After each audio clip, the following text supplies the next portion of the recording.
What's up? Robert 3STRONG here, back with my muscle man. Today I want to talk about the traps or the trapezius muscles in a little bit more detail. The traps are a really interesting muscle because they are used during every single one of your back exercises. Well, it does a lot in terms of function.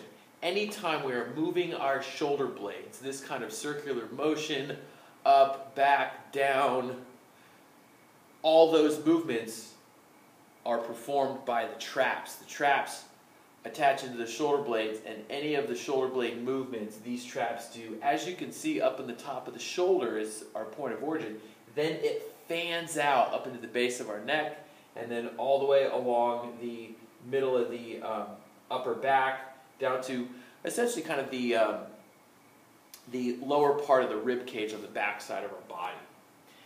And so that's why there's so much movement, is these muscles will help to move that shoulder blade in any way we want.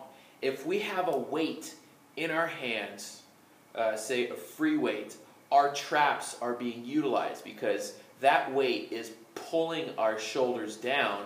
And so for us to stabilize the shoulder, our traps have to stay engaged. Even if we're not shrugging, just that little stretch is going to get those traps activated.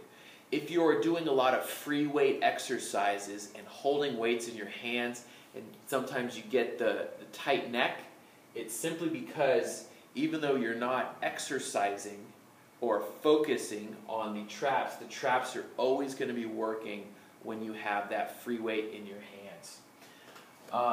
And that's usually the top of that trap right there. Since like I said, it fans all the way down, there are three major movements that are going to work that shoulder blade. So if we have resistance in kind of this vertical plane, if we're shrugging up those weights, obviously the top of the traps is going to be more active. If we are pulling anything back, like in a row, we're going to work the middle part of those traps. If we are hanging, say from a pull-up bar, or we have a lat pull-down machine, the weight, if we have it in our hands, is pulling our shoulder blades up, so actively we have to pull the shoulder blades down to stabilize the shoulder. That is going to start to work those lower traps.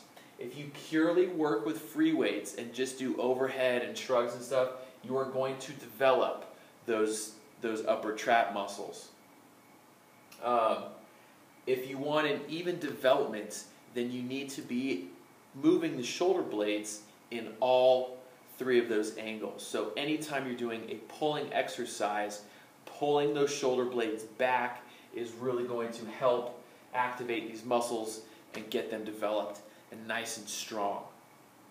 So top is a shrug, in between is a pull back, and those lower traps is anytime you are hanging on that bar, actively pulling those shoulder blades back.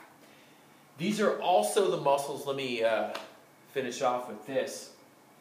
Getting these middle and lower traps to activate is very important in terms of shoulder stability. Even when we're doing bench press, any of those pressing motions, it's really good to get out of this rounded shoulder position. This is bad posture. So training the traps to not squeeze back, in an exaggerated manner, but to just activate and pull the shoulder blades back helps to seat the shoulder blades and then get the shoulder in a much more stable position and out of that bad posture. So by working the traps and getting those traps to be active, whether we're pulling or doing some sort of pressing motion, is going to help with the health and overall stability of your shoulder joint. All right? See you tomorrow.